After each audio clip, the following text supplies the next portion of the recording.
The question here is to compute the limit when x approaches infinity of the square root of 3x squared plus 8x plus 6 minus the square root of 3x squared plus 3x plus 1.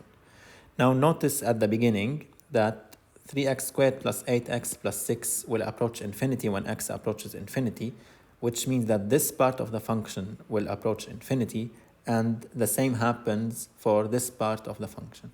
So here we have an indeterminate form, which is infinity, negative infinity, and we have to get rid of this indeterminate form. So we can think of multiplying by the conjugate radical. So let me call this function here f of x. After multiplying and dividing by the conjugate radical, and using the fact that in the numerator I have an expression of the form a minus b, a plus b, which gives a squared minus b squared, I will have f of x equal to this function here. Now when x approaches infinity, the numerator will approach infinity and the denominator will also approach infinity, which means that we have an indeterminate form, but this time of type infinity over infinity.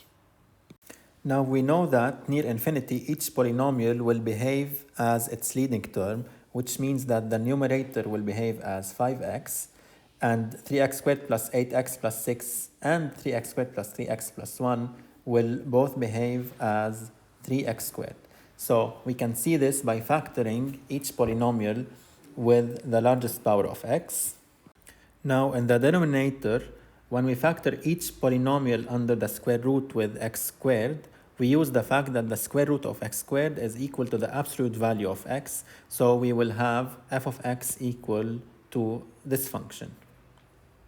Now remember that we are interested by the limit when x approaches infinity, which means that x is positive, so I can replace the absolute value of x with x. So when x approaches infinity, after simplifying with x in the numerator and denominator, the function f of x will be equal to this function. This way we got rid of the indeterminate form infinity over infinity, because these terms here will approach 0 when x approaches infinity, so the function f of x will approach 5 over square root of 3 plus square root of 3. So to conclude, the limit of f of x when x approaches infinity will be 5 over 2 square root of 3.